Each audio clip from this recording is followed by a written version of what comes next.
how's it going? A little different Hey, good. twist on Good. it. How are you? So they would you'd have to have a special diploma.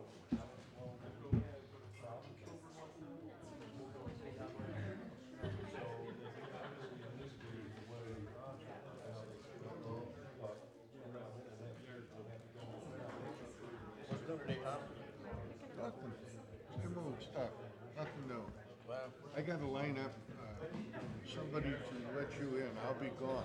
But I'll line up somebody to let you in. For that week, the 21st.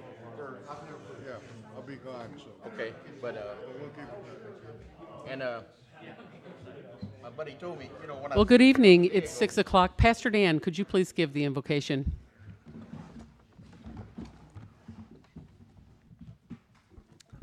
Hello, I'd like to read from the book of James, chapter 1, verse 2.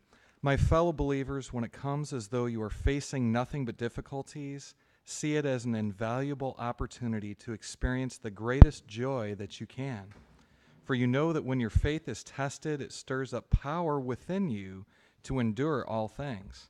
And then as your endurance grows, even stronger, it will release perfection into every part of your being until there is nothing missing and nothing lacking.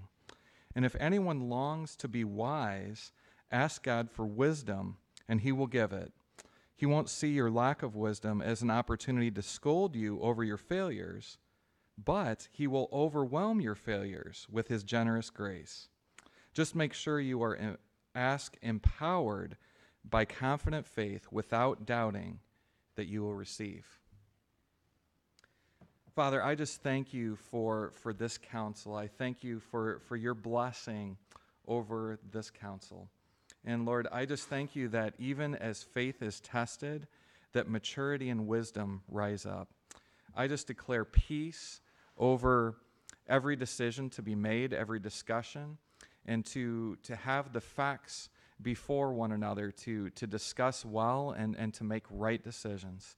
And so I just declare this, as faith is tested, endurance and the power within us may rise up.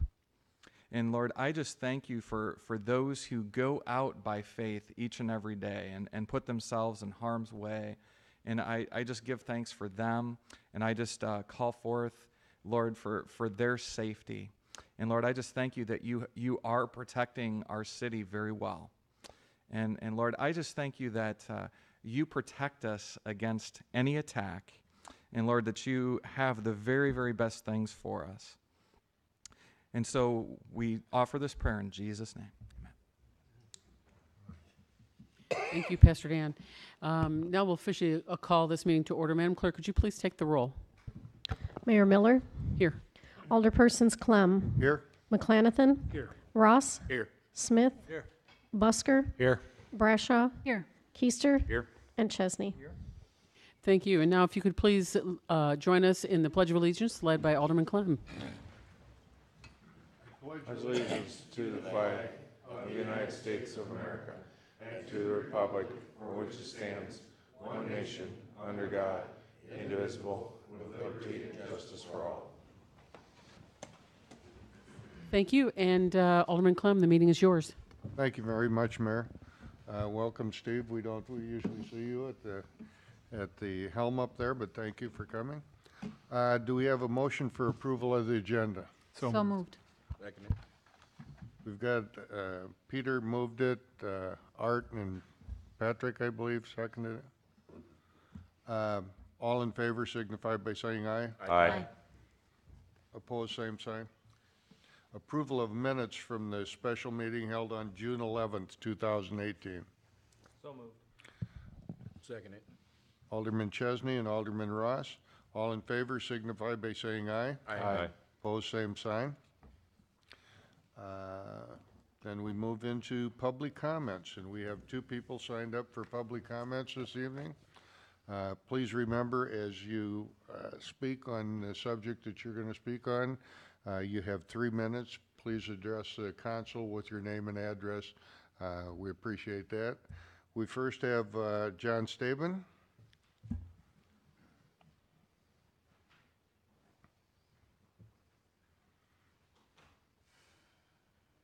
Thank you. John Staben, 1070 North Canyon Drive. I'm addressing item 9, which is the evaluation of the contract for the city airport. Obviously, as a testimonial, I have great respect for Mr. Jensen and what he's done over the years at Alberta's airport. However, I'm not here to convey that this evening. As Alderman Keister is aware, I'm a volunteer at Sun and Fun, which is the second largest general aviation event in the country. It's held in April. My volunteer capacity is as a seaplane jet. I walk around and get to look at beautiful airplanes for a week. What occurred was a surprise to me, but I'm going to convey it to you. As a judge, I'm invisible. When I show up, the person who owns the aircraft says, "Thank you very much, do whatever you want, go wherever you want." And so we do. And so they go about their business. Well, while I'm looking at the beautiful airplane, it happened to be a 1952 de Havilland Grumman Mallard, I overheard a conversation. It's a conversation that I think you need to hear. This was the crew chief. The owner's representative was talking to between 8 and 12 other pilots. And all of a sudden, I heard a change. He said, well, 2 years ago, as we were flying 3 aircraft to Oshkosh, one of the aircraft lost an engine. It was an A-20 Havoc. And they made an emergency landing at Freeport, Alberta's Municipal Airport. I added the municipal. And he went on to say the service he received was outstanding. He named Daryl Jensen. He named Angie Jensen. He told us how Mr. Jensen turned over his brand new maintenance hangar, which he was prepared to move into, to them to service this fully restored A-20 aircraft. He also told us how Mr. Jensen contacted Jack Hooker, former owner of Hooker Harness, who fabricated an engine sling, since these engines were built in 1937, to get the engines off the aircraft and serviced. This went on for 15 minutes. How wonderful Alberta's airport was, how wonderful the staff supported him. Now, this gentleman works for a multi-billionaire in Texas who owned all 3 of the aircraft that came into Freeport, who owned this Mallard, which he must have spent several $1 million restoring. But the key here is this is an unsolicited testimonial about Freeport Airport and specifically the services provided by Mr. Jensen. I think this is something the city needs to hear because this is unsolicited promotion of Freeport. The loss of Mr. Jensen will be recognized in the aviation community because, believe it or not, rumors spread in aviation faster than any place else. It's a very small community. But having this kind of positive reputation in the aviation community cannot hurt us if we ever decide to do economic development at the airport. Thank you very much. Thank you, John. Next speaker will be Mr. Jim Gastel.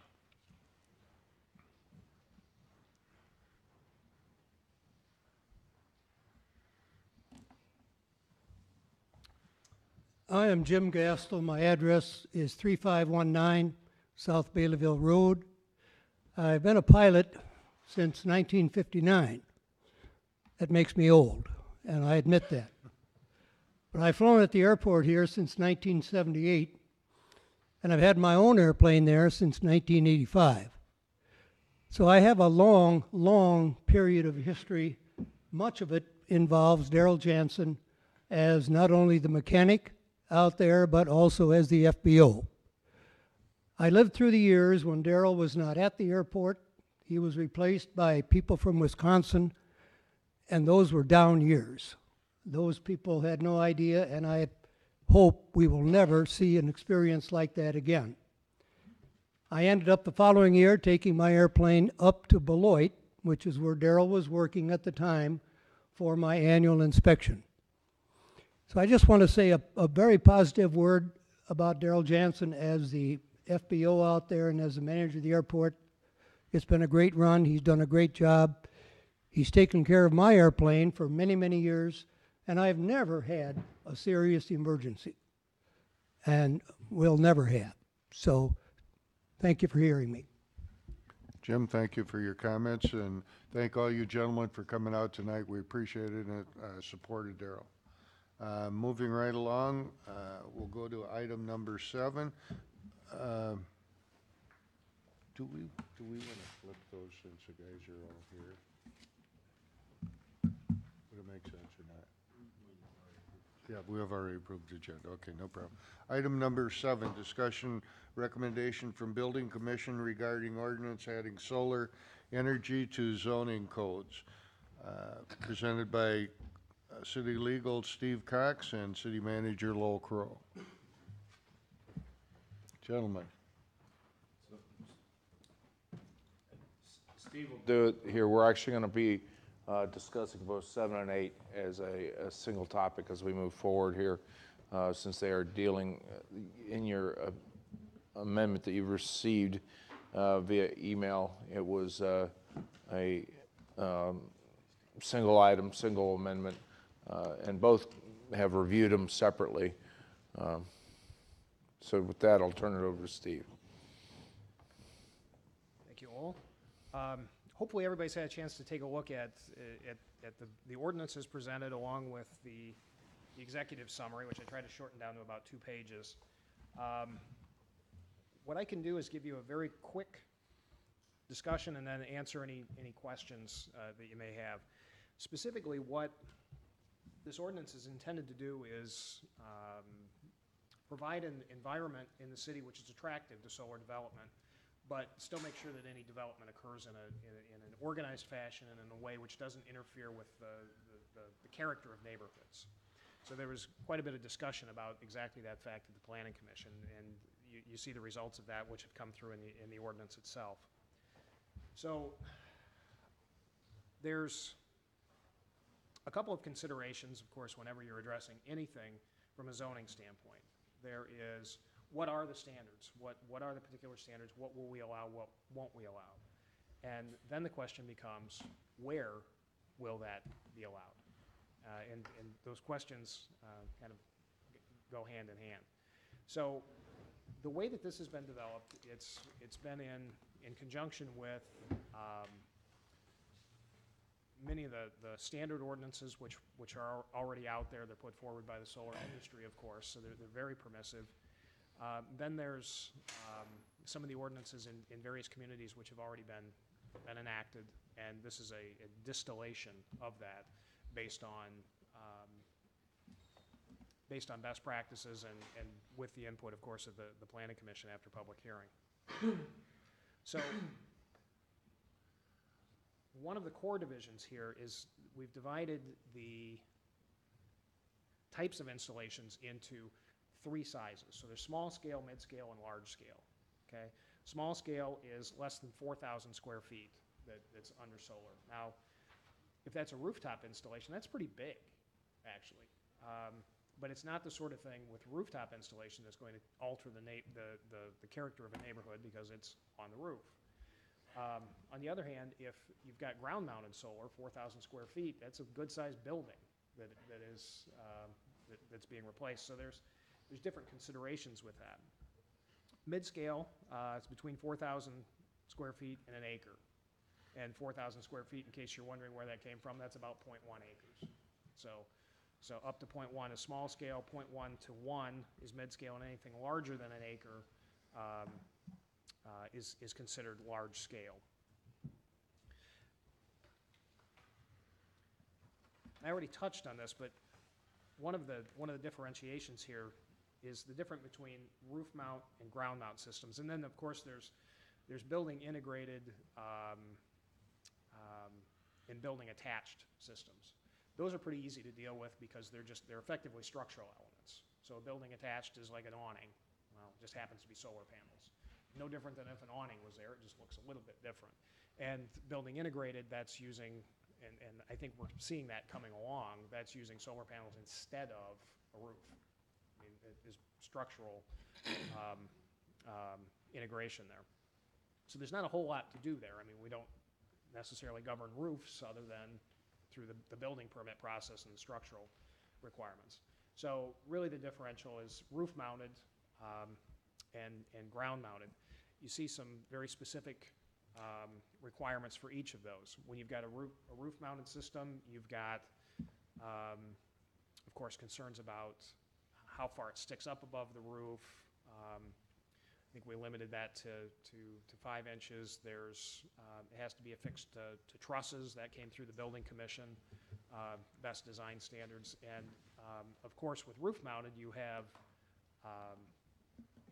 fire safety issues. So you'll see that that's specifically designed around, and Chief Allen had input into that, so that you've 18 inches around the edges and at least 36-foot peaks and valleys that the guys can get ladders up there and can move around if need be, so you don't have this thing entirely covered in solar panels.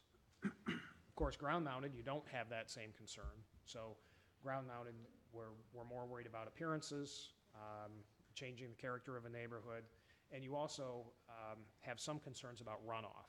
So if you would pave the area or anything like that and create a great deal of impermeable surface, that's not how most of these installations go, by the way. Most of them are going to be on grass. So really, you think about it, you're adding impermeable surface, but it's draining onto grass. So you don't have an increased runoff risk, but you know, still in the larger installations, we've got requirements there for an engineering study to show that that's not going to be an issue. From there, hopefully everybody got the chart showing the permitted areas. And unfortunately, just because of the nature of how this works, our permitted uses, our special uses are all broken up by district. So probably the first 6 or 7 pages of your actual ordinance are just dealing with what's allowed where. But the takeaway is that in residential, ground mounts are always special uses. You know, that was something discussed. I think I had presented originally to the Planning Commission that a ground mount was permissible in R5 and R6, more intense under certain circumstances. And the discussion became, well, do you allow them in the front yard? Do you allow them in the backyard? They actually probably would make more sense to make permitted in R1 because the yards are larger, there would be less of an impact. The scale of these things can be, compared to a home, on par with that. So I think everybody was more comfortable with ground mounts simply being a special use whenever it's in residential. Doesn't mean that you can't have them. It just means that your neighbors are going to have the opportunity to be notified and have input into the process. It's a little more procedural hassle. You can't just come in and get a permit, which, by the way, you can in pretty much any district for rooftop. So if you're going to put them in the rooftop according to the standard, and there's very detailed technical standards contained throughout this, if you're going to be putting in a roof mount, you're generally permitted. So you're not going to have to go through a zoning process to get solar in. So hence it's extremely solar friendly in that regard. And in municipal, even ground mounts are permitted so long as you meet all of the permitting requirements. In the event of a large install, you know, I mentioned that that's permitted. Well, it is, but we're putting it on the developer. What we're seeing in the county, by the way, are a lot of these farms coming in at 20, 30 acre scale. We don't have lots necessarily that big with very few exceptions in the city, so you're not going to see that size come in. But if you're going to go over an acre, or I'm sorry, over 5 acres, you need to go through and you need to hold a public meeting. In other words, a town hall style meeting, so that people can have their questions answered, information's presented, and nobody feels like they're surprised by this thing showing up in their backyard.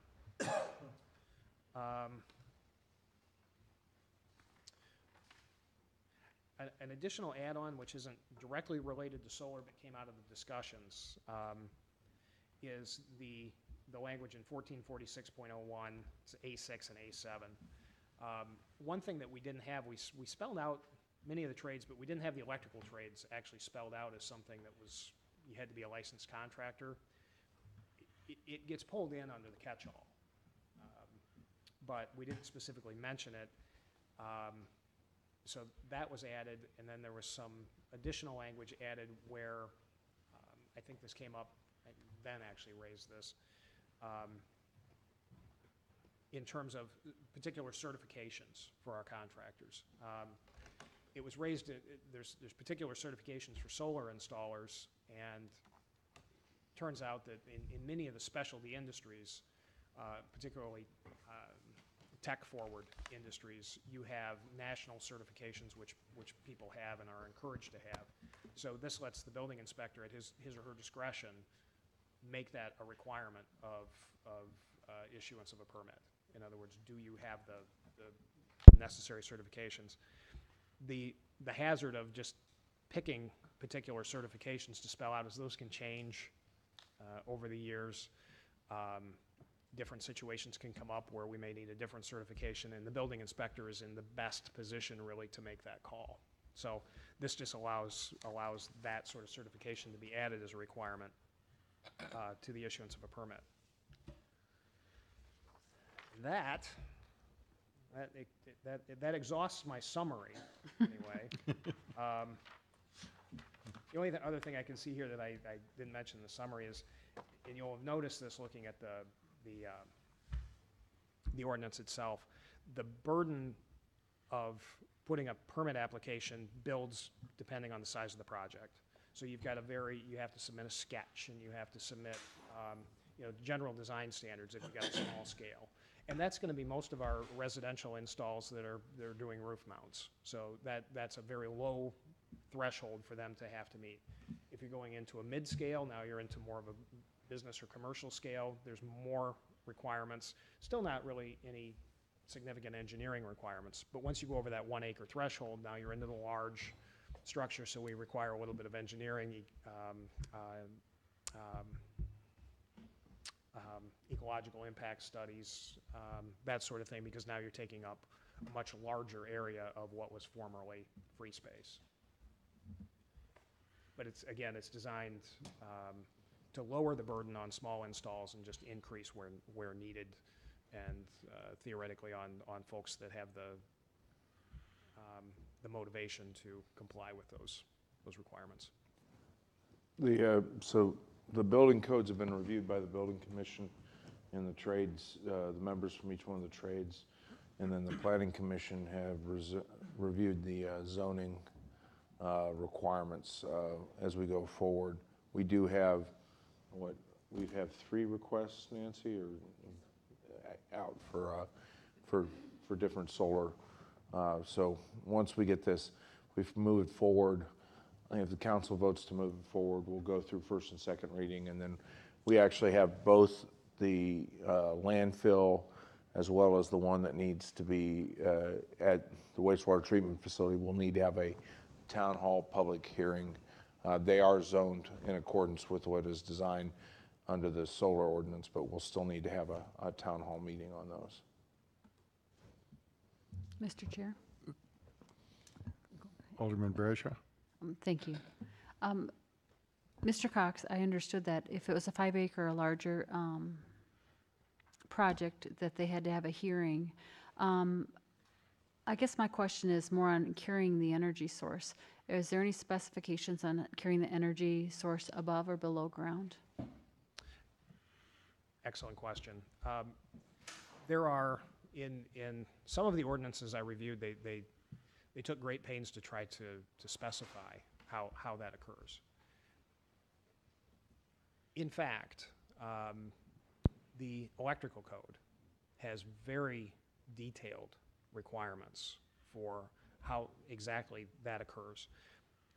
It actually has an entire section on solar installations. Actually, the version that we've adopted, and I can't remember the year, it's not the most recent, and there's a reason for that. There's one chapter, there's actually 2 chapters in the newer NEC. We adopted, you're talking about the IBC codes, we're currently adopted the 2012 codes, because the 2015 codes requires residentials to be sprinklered. So, and so those were not adopted. Many communities did not adopt those because we didn't want to put that burden for new residential on. So there are specific requirements on that, and certainly carrying power from from any of the panels to a central facility is covered by NEC. It's going to have to be buried at a certain depth. It's going to have to go through conduit. It's going to have to be, and that's all subject to inspection through our building inspector. Okay. And there's grid interconnection as well, and I've seen some ordinances that address this. Well, ComEd covers that pretty well too, in terms of what their requirements are for interconnect. So a lot of that, it takes care of itself. And what you see is a call in this ordinance to compliance with NEC, structural code, all of that good stuff. So we're not just leaving it to chance that it might apply, we're specifically calling to it. But by calling to that, we're invoking all of those requirements that are already set forth in the NEC. Mr. Chair, Follow up? can I ask my one more question? Sure. This is probably directed to Manager Crow. I understood that there are small, mid, and large-scale projects that they're breaking it up into. Will the cost for permits be differential to those costs then also, if it's a small, medium, or large? I believe, don't we have that broken up in there? Yeah, the fee, I believe, there's a base fee, and then, is it per KW? Steve, could you do me a favor and talk into the mic a little more? Somebody text I in that can. we're having some audio. So the state, sorry about it. That's okay. The state breaks up the size of the facility based upon the kilowatt. Okay. And so that's how we, versus the square footage, it's how many kilowatts you're actually producing and where you're connecting it. While it's produced, that is how they designate it, and that's the chart that Steve has lays out kind of the breakdown of that kilowatt. Follow? Alderman Brasher? Sorry, I'm almost done. Just kidding. And so then that would be the way they would negotiate the fee for the permit. Is that correct? I believe that's what we've got in here. Steve's double checking here. Yeah, sorry, we may not have a fee schedule in this. That might be separate. I didn't see one, and I know we had many pages of interesting reading here. So Okay. we'll make sure we have a fee schedule in Yeah, this as we go bring this in front of council. Thank you, sir. Chair. Alderman Ross. Okay, since this is all new, excuse me, since this is all new, will the building inspector need any specialized training in order to certify the either home, their business or residence installation or something like that? Yes. And one of the advantages, part of this review, and thank you for bringing that up because I failed to mention that as we were discussing, we're working with Department of Energy's Soul Smart program, and Randy and I have had discussions with them, and there's a draft of this that has been sent to them. The council passed a letter of support that was part of their requirement for their grant program. So they are reviewing this as well in terms of what we can do in certification. What they will do if they decide to take us on as a community is actually provide on-site training. Department of Energy will send people out to help train up our personnel. So that was the purpose of getting that pro solar statement in the record. Okay, thank you. So yes, thanks for asking. If I could add, I was on the building commission when this went through, and Ben had really done some research on it, and Mr. Appel, who's out in the audience, has been involved in it in many other cities and stuff. So as we went through the process, a lot of this stuff was discussed, and yes, some of it will be done, but one of the magic things that Steve added in one of his last lines was the fact that, remember, a big deteriorating thing, and this is going to be ComEd to hook up to at the end. So, everything's going to have to be done to their specifications one way or another. Any others? Chair, Yes, Alderman McClanahan. we need a motion to move this forward to the next council meeting. I'll make that motion. Second. Second it. We have Alderman McClanathan and Alderman Ross, first and second, to move this forward to the council. All in favor signify by saying aye. Aye. Opposed, same sign. We'll be seeing this on the next council meeting, item number 7. And it's actually 7 and 8. They're a single, Steve's combined them into a single ordinance. So when we bring it in front of the council, it will be, you'll see it as a single ordinance. But we need right now to do we need a motion and a second on number. It's the same ordinance, is it? But I'll move that. I mean, if it, for purposes of my motion, I'll make, I want 8, the discussion item on 8 to go through with that as well and beyond for first reading. Okay, we have Alderman I'll second. McClanathan. All right. Alderman Ross again. All in favor signify by saying aye. Aye. Opposed, same sign. Motion passes. We'll see both those with the revisions talked about, which were minor, on the, And getting the fee chart placed into the, on the next council meeting. Next is item number 9, discussion regarding bid opening on June 5th, 2018 for fixed-base services operator at the Freeport Albertus Airport. This will be presented by Manager Crow and by Finance Director Randy Bucas. Thank you. Alderman Clem, this is, appreciate this. So we did the bid opening and we've been met 3 times with Daryl to do the negotiations as going forward. I sent out an email to you over the weekend laying out the final, what we had presented to us on Friday. So what was presented to us was a 3-year contract using the proposed contract template from previous proposed one that we've had, basically using this very similar contract template as he had the last, under the last contracts, contract fee of $85,000 for the first year. That is what we've got in this year's budget, and then a 5% yearly increase. I'll pay up 10% or 10-cent flow fee for Jet A. Currently, we are already collecting a 10-cent flow fee. I know some of you had asked me about that. We are collecting a 10-cent flow fee for the what I refer to in the military as MoGas.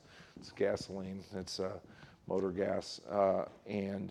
The question came up last year. He sold 12,000 gallons of Jet A and 10,000 gallons of 100. Very similar going forward. After the contract runs out on the current lease, Daryl will pick up the cost of the Jet A truck. We currently don't have tanks out there, so he uses leasing the truck. That will become his expense, which will currently budget at $18,000. That'll give an $18,000 savings. So that'll happen in April of 19 in the out years as we go forward, which will actually bring that cost down. And we were already going forward to replace the lawnmower out there. We're seeking bids, and you'll be seeing that at the council, next council meeting for leasing bids. Additionally, he had been given one of the new trucks, and we still have to outfit it with a plow as well as a Tommy lift. So those were the last 3 items had been already planned for and already been scheduled within our budget. I know that some of you had about a discussion with me about some changes that as we go forward with this. My recommendation is that you consider this, ask me questions about the contract. If you want to make changes in those contract, we push that into executive session at the council, and so we can have those discussions under contract considerations. With that, I'll open up for any additional questions that you may have. And I did, so that everybody is aware, I did go out and look at the Jet A, and there is a website that goes out and gives what the Jet A and aviation fuel is, and you can go up to 100 miles in the area of the airport. So I checked the airport's within 50 miles of our location, and I do have that information. Mr. Chair, Alderman Keister. this was the only bid then? There was no other bids? There were no other bids. We only, Darrell and one other company looked at the airport as we were going. Darrell was already out there. We did not receive a bid. The other company had actually asked us to extend it because there were some changes when we put out the RFP that were made recommendations from Darrell. They asked for a week extension. We gave them that based upon the changes that Darrell recommended in the RFP, and they never submitted a bid. Okay, thank you. Alderman Chesney. Thank you. I think it's probably smart to move this into executive session, so I just make a motion to move the conversation to executive session at the next council meeting. Second. We've got a motion by Alderman Chesney, a second by Alderman Busker, to move this to the next council meeting to executive session. Mr. Chair? Sure. In addition, Alderman McLennan. Thank you, Tom. In regards to the having it on executive session, then is it also intended that we have it for an action item after the executive session? Yes? Based upon what the discussion is in an executive session, if I need to go back and rediscuss it with Darrell, we can have it, put the language in, subject to possible action afterwards. Sure. Just keeping our options open for next week then. Chair, Madam Mayor. are we time sensitive on his contract, though? So Darrell's contract, correct me if I'm wrong, Darrell, expires August 19th?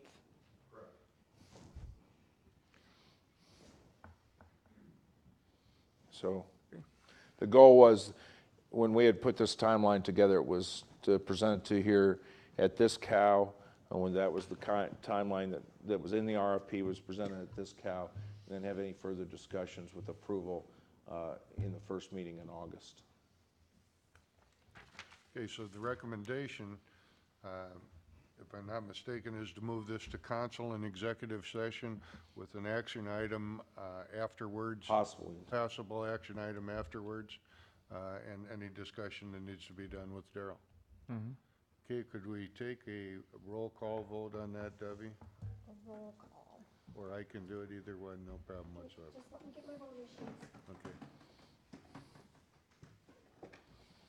Just simply Mr. Chair? because it involves a contract. Yes, sir. Alderman Smith. If we listed it as an action item on the agenda and we choose not to take action, it can be removed, can it not? So Correct. I think we ought to list it as an action item so that we are able to take action. It would be listed as an action item after executive session. Right. Yeah. Okay. Thank you. Madam Clerk? Clem. Aye. McClanathan. Aye. Ross. Aye. Smith. Aye. Busker. Aye. Brashaw. Aye. Keister. Aye. Aye. Chesney. Aye. Passes 8-0.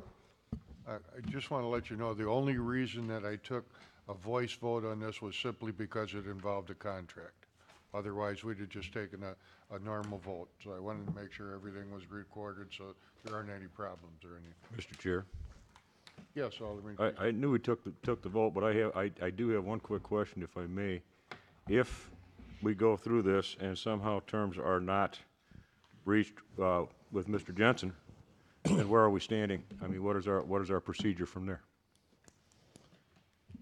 So the procedure is we would have to get, we would extend the contract, his current contract, till we reach it, and then once we reach this contract in settlement, we would have to, if there were any changes in pay, we would have to back pay him to the date. Okay, thank you. Next item is item number 10, public comments on agenda or non-agenda items, listed to 3 minutes per person. Is there anybody that would like to address the council? Yes, Mr. Jansen.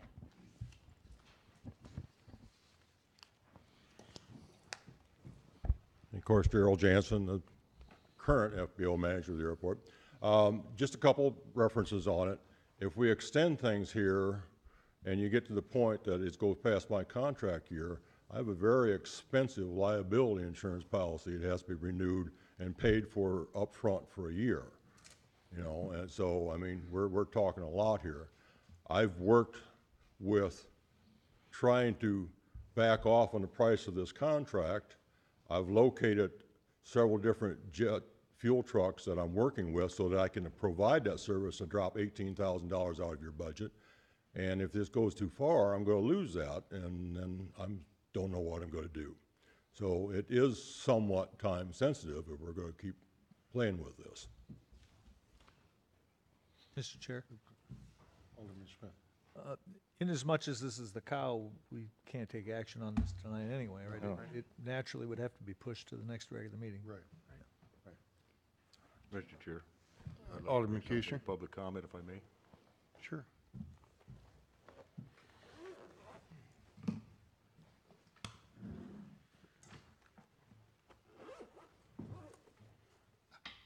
Mike Keister, 533 West Avon, Freeport, Illinois. As a lot of you know, I'm also taking lessons to have an airplane out there at the airport. I have a lot of knowledge as to what's going on out there and how things are operated. I can say that my dealings with Mr. Jensen has been nothing but agreeable and pleasant. And I will tell you that I think that the airport is one of the jewels we have in Freeport that is not even being used anywhere near it could be to help move this community forward. I think with some help and assistance, Mr. Jensen can help do that. I think there's already been discussion about some businesses moving out to the airport, and certainly once the road comes in, I believe that there can be other businesses attracted to that. I think right now, at this stage, we need somebody with intimate knowledge with the airport and that knows what it's operating, because bringing in somebody right now, I feel, at this particular venue, when we got a chance to bring businesses and stuff in, bringing somebody in that's not familiar with the community, familiar with the airport, and familiar what's available, could be very detrimental to bringing other businesses in. Thank you. Thank you. Is there anybody else that would like to speak? I'd just like to remind the audience in this as we do move forward with this, and it being on next week's agenda, that keep in mind that if everything goes through, it can also be accelerated to be moved forward that evening also. So I don't see that there's anything here to slow anything down, to screw anything up or anything like that. It's just a matter of, I'm sure there's some questions that some people want to ask in executive session, and then we'll be able to vote on it. So I know of no intention or no anything else to slow it down and keep everything on target. At least that's my thought. If there's not anything else to come before the council, item number 11 would be to adjourn. So move. Second. Thank you very much.